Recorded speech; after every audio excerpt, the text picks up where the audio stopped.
Assalamualaikum warahmatullahi wabarakatuh.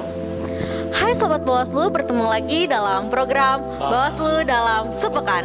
Seperti biasa, saya Olis bersama rekan saya Agung, akan membawakan berita-berita pilihan dari Bawaslu Republik Indonesia, Bawaslu Provinsi Banten, dan Bawaslu Kota Serang. Untuk yang pertama dari Bawaslu RI, anggota Bawaslu RI Ibu Ratna Dewi Pitaloka mengatakan bahwa tantangan penanganan pelanggaran tindak pidana pemilihan yang menjadi tugas sentra Gakumdu di masa pandemik ini. Pertama, partisipasi masyarakat untuk melaporkan peristiwa dugaan pelanggaran pidana diprediksi akan rendah akibat pandemi virus corona. Pilkada 2015 dan 2018 yang dilaksanakan tidak ada pandemi atau normal, itu data yang kita miliki, angka laporannya jauh lebih rendah dibandingkan dengan temuan yang artinya partisipasi masyarakat masih sangat rendah. Dewi khawatir tidak hanya rendahnya angka partisipasi masyarakat dalam menggunakan hak pilihnya, tapi juga khawatir soal rendahnya partisipasi masyarakat dalam melaporkan dugaan pelanggaran. Untuk selanjutnya, 31 Agustus 2020, anggota Bawaslu Ratna Dewi Pitaloka merinci pelanggaran tersebut berasal dari 3 temuan dan 12 berasal dari laporan. Kemudian 15 dugaan pelanggaran diteruskan kepada penyidik, cetusnya dalam rapat koordinasi nasional Sentra Gakumdu melalui daring di Jakarta. Ibu Dewi berkata, bakal calon kepala daerah kalau saya tidak salah itu di Kabupaten Rejang Lebong, Provinsi Bengkulu. Kemudian penyelenggaraan KPU di Provinsi Papua, Kabupaten Supiori. Kemudian kepala daerah yang melakukan penggantian pejabat.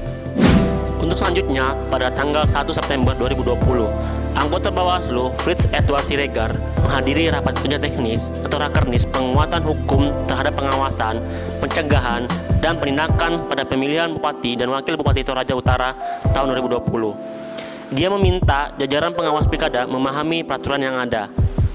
Dia melanjutkan bahwa situasi pandemik COVID-19 menambah kerumitan dalam mengawasi sekaligus menghadirkan keadilan serentak pilkada tahun 2020.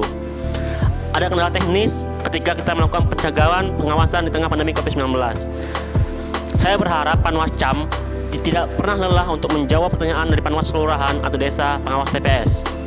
Untuk selanjutnya, Selasa 1 September 2020, Ketua Bawaslu Abhan mengatakan pelibatan anak kerap dilakukan pada masa kampanye. Menurutnya, pelibatan anak di bawah umur tersebut memberikan dampak buruk terhadap psikologis pada kegiatan politik tersebut.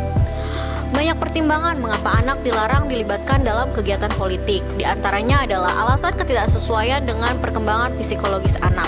Alasannya kenyamanan anak hingga terampasnya waktu anak untuk mengisi luang waktu yang berkualitas. Ujarnya saat menjadi narasumber rapat koordinasi persiapan kampanye Pilkada Rumah yang diselenggarakan oleh Kementerian Pemberdayaan Perempuan dan Perlindungan Anak atau KPPA melalui daring di kantor Bawaslu RI.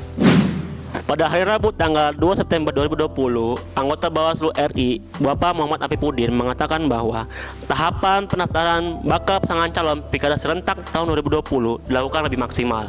Pasalnya, tahapan ini sangat penting sehingga para pengawas harus total dalam melakukan pengawasan. Kata dia, para pengawas harus menjaga agar tidak terjadi kecurangan.